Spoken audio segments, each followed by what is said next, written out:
hello guys good morning सबैलाई good morning छ म उठिसकेको छु बिहानदेखि 7:30 बज्यो जिम आएको छु तपाईँको राम्रो हुन्छ होला अब जिम जान्छु जिम गर्छु तपाईँलाई देखाउँछु के कस्तो छ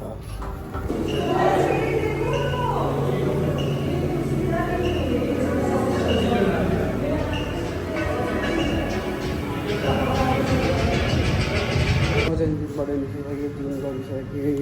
जिम गरेर टक्क लगाएर फ्रेस भएर फुल फ्रेस भयो बडी पनि कस्तो फ्रेस लाग्छ नि जिम गरेको थियो तर पनि केही एक्सर्साइज गर्नुहुन्छ भने तपाईँहरूलाई पनि कस्तो लाग्छ बिहान बिहान एक्सर्साइज गरेपछि त्यो एक्सर्साइज गरेपछि कस्तो लाग्छ मलाई भन्नु होला होइन मलाई त फ्रेस लाग्छ होइन अहिले चाहिँ म हल्का वेट लस जर्नीमा पनि छु होइन वेट लस जर्नीमा छु अनि त्यसपछि मलाई फ्रेस लाग्छ अनि राम्रो पनि लाग्छ हेल्थ पनि अब म घर जान्छु खान्छु खाना खान्छु फ्रेस नुहाउँछु अनि त्यसपछि तपाईँहरूलाई फेरि म बाहिर निस्किन्छु होला आज जानु छ साथीको घर फेरि अनि ब्लग बनाउँछु फेरि तपाईँसँग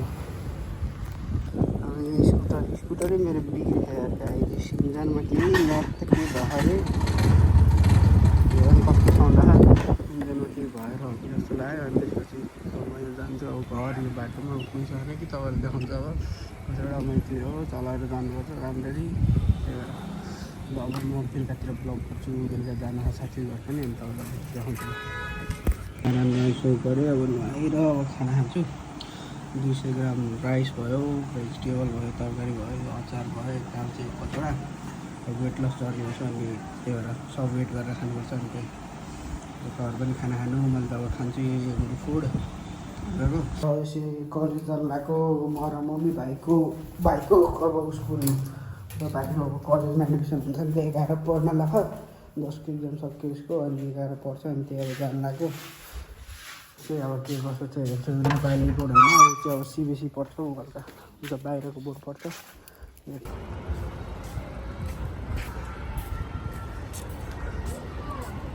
सोधेर उता सोध्नु न भित्र